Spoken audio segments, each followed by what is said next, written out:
बिस्मिल्लाहिर्रहमानिर्रहीम। अस्सलाम वालेकुम। उम्मीद है जी आप खैरियत से होंगे और माशाल्लाह से आप मुसलसल लेक्चर्स पढ़ रहे हैं, समझ रहे हैं, सुन रहे हैं। स्टूडेंट, आज का हमारा जो आर्टिकल है वो है रियोस्टेट। रियोस्टेट का काम क्या होता है, हम इसे इस्तेमाल क्यों करते हैं, ये दोनों चीज़ें ही हम इसमें पढ़ने जा रहे हैं। तो सबसे पहले इसकी डेफिनेशन देखेंगे जी। कहता है wire bound variable resistor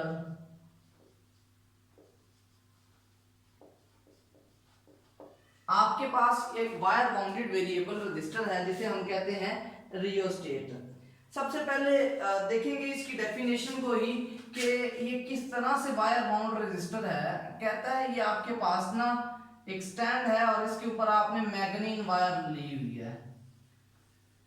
मैग्नीन wire basically ये ना एक अलॉय है जिसमें 85% के राउंड अबाउट मैग्नीज होती है, रेस्ट ऑफ दी जो है वो इसमें कॉपर होती है और ये मोस्ट स्टेबल फॉर्मेट होता है। इसका जो अल्फा है, जो टेम्परेचर कोफिशिएंट है वो 0.00001 पर केल्विन के बराबर होता है। कहते हैं जी इसके दो फिक्स टर्मिनल हैं ए और बी, और दूसरा इसके पास जो है वो ये आपके पास सी टर्मिनल है, स्लाइडिंग टर्मिनल कहते हैं।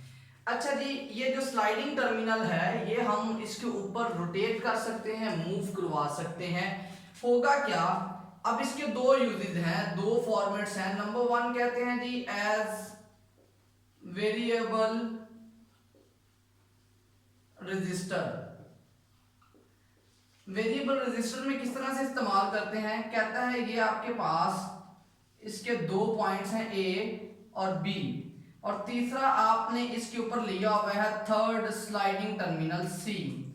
अच्छा जी, अब आप कहते हैं जी इसे वेरिएबल रजिस्टर के तौर पर इस्तेमाल करते हैं, तो हम दो पॉइंट्स ए एंड सी, ये दो फिक्स्ड पॉइंट हैं ए और बी, और एक आपके पास ये जो है मूवेबल पॉइंट है। अच्छा जी, ए एंड सी को आप पुट कर देते हैं सर्किट के अंदर। जब हम ए और बी को सर्किट के अंदर इंसर्ट करेंगे तो अब आप ए से जितना अवे जाते जाएंगे आपकी लेंथ बढ़ेगी। लेंथ के बढ़ने से हमारे पास अल्टीमेटली क्या होगा, रेजिस्टेंस भी बढ़ेगी। इसका मतलब ये हुआ कि हम सी टर्मिनल को जैसे जैसे मूव करवाएंगे तो आपके पास रेजिस्टेंस बढ़ती है। रेजिस्टेंस कैसे बढ़ती है, क्योंकि रेजिस्टेंस जो है वो लेंथ के डायरेक्टली प्रोपोर्शनल है। अगर आपकी वायर ये जो स्लाइडिंग टर्मिनल सी है ये आप बी की तरफ मूव करवाएंगे तो आपके पास जो रेजिस्टेंस है वो इंक्रीज करती है, because length is increasing now. अच्छा जी, ये इसका फर्स्ट पार्ट था जिसमें आपने इसे एज अ वेरिएबल रजिस्टर इस्तेमाल किया है और कोई मुश्किल काम नहीं था। आपने जस्ट क्या किया है, लेंथ वाला रिलेशन इस्तेमाल किया है। सेकेंडली अगर हम बात करें जी तो सेकंड हमारे पास आ जाता है as a variable potential divider.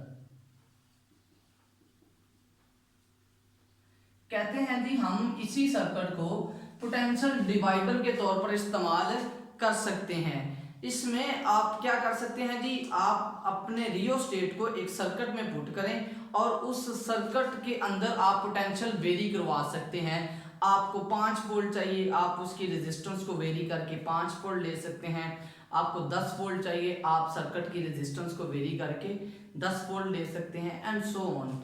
अच्छा जी, अब आपके पास इसका सर्किट बनाते हैं। ये हमारे पास एक रियोस्टेट है और यहां पर आपने सर्किट पोटेंशियल पुट किया हुआ है, और इधर हमने इसके बुक के अकॉर्डिंग यहाँ पर ए है और यहाँ पर बी है, और ये आपका स्लाइडिंग टर्मिनल है सी। अच्छा जी, अगर हम बात करते हैं ना पोटेंशियल ए और बी के दरमियान, तो वो आपके पास क्या आ जाता है, potential between A and B जो बेसिक पोटेंशियल है वो आ जाता है V is equal to I into R. बड़ी सिंपल सी बात है, ओहम्स लॉ से आप मुकम्मल रेजिस्टर इसमें पुट करते हैं और आपको मिल जाएगा जी आपके पास ये पोटेंशियल है, ये टोटल पोटेंशियल है आपका। ठीक हो गया जी। लेकिन अगर मैं ये कहूं कि मुझे पोटेंशियल चाहिए बी और सी के दरमियान, तो क्या आ जाएगा जी, बी और सी के दरमियान मेरा पोटेंशियल आ जाएगा आई, और आर, अब बी और सी के दरमियान आर टोटल तो होगी नहीं, स्मॉल आर, आप कह देते हैं बी और सी के दरमियान इस वक्त रेजिस्टेंस जो है वो मुकम्मल आर के बराबर नहीं है, जितनी हम लेंथ ट्रेवल करेंगे उतनी रेजिस्टेंस होगी। अच्छा जी, ये आपके पास स्मॉल आर आ गया, लेकिन करंट की वैल्यू तो सेम रहती है सर्किट में। अच्छा जी, अब यहां से हम करंट निकाल लें, वो आ जाएगा V B C over small R, ये वाली वैल्यू इसमें पुट कर देते हैं, तो आपके पास V B A B is equal to the V B C over R, और यहां पर कैपिटल आर आ गया जी। अच्छा जी, हमने निकालना इसमें क्या है, हमने निकालना है पोटेंशियल जो कि डिवाइड होके आपको मिलता है, ये वाला वैल्यू आपको सेपरेट करना है। तो स्टूडेंट इसको सेपरेट करने के लिए आर ओवर आर, ये आर उधर जाके मल्टीप्लाई हो जाएगा, ये जाके डिवाइड हो गया, into A B is equal to the V B C. अच्छा जी, वी बी सी आपके पास आ गया R over small R into V A B. ये स्टूडेंट आपके पास एक कांस्टेंट नंबर है, ये तो चेंज नहीं होगा कंफर्म। आपने जो बैटरी का या सोर्स का पोटेंशियल लिया हुआ है वो तो आपके पास चेंज नहीं होगा। चेंज क्या होगा इसमें, चेंज होगी स्मॉल आर की वैल्यू। आप जैसे जैसे सी को ऊपर ए की तरफ मूव करवाते हैं आपके पास लेंथ की वैल्यू वेरी होगी। जब लेंथ की वैल्यू वेरी करेंगे तो आपके पास रेजिस्टेंस की वैल्यू भी अल्टीमेटली क्या हो जाएगी, चेंज हो जाएगी। वो जो रेजिस्टेंस की वैल्यू चेंज होगी उससे आपके पास क्या होगा जी, ये पोटेंशियल की वैल्यू चेंज होके मिलना शुरू हो जाएगी। अच्छा, एक बात इसमें याद रखिएगा, ये डिस्क्रीट चेंज होती है, ये बहुत इंपॉर्टेंट बात है। ये कंटिन्यूअसली पोटेंशियल चेंज नहीं करेगा। कंटिन्यूअस पोटेंशियल चेंज करने से क्या मुराद है, आप 1 के बाद 1.5 पे चले जाएंगे, दिस इज कंटिन्यूअस, 1.11 1.14, इस तरह की चेंज कंटिन्यूअस चेंज होती है। और कंटिन्यूअस चेंज को हम नॉर्मली मैथमेटिकली अगर रिप्रेजेंट करें ना तो आप ये इंटीग्रल का साइन यहाँ पर लगाते हैं, लेकिन यहाँ पर जो चेंज होती है ना वो डिस्क्रीट चेंज आती है, उसे हम सिग्मा से रिप्रेजेंट करते हैं।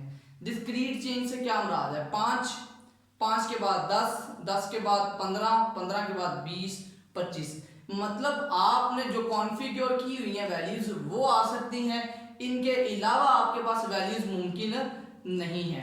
तो ये आपके पास आ जाती हैं बेसिकली कि आपने यहाँ पर वैल्यूज को किस तरह से अरेंज करके रखना है। ठीक हो गया। तो एक बात हमने इसमें ये सीखी कि ये हमेशा कंटिन्यूअस चेंज आपको नहीं देगा बल्कि डिस्क्रीट स्टेप्स में चेंजिंग देगा। आपने रियोस्टेट को दो तरह से इस्तेमाल किया है, as a variable resistor and as a potential divider. Hope so जी आपको ये लेक्चर इंटरेस्टिंग भी लगा होगा और आपने अच्छे तरीके से इसको सीखा भी होगा। अक्सर पेपर में ये लॉन्ग क्वेश्चंस के तौर पे पूछा जा सकता है। ठीक है जी, इसको प्रिपेयर करें, अपना बहुत ज़्यादा ख्याल रखिएगा जी। अल्लाह हाफिज़।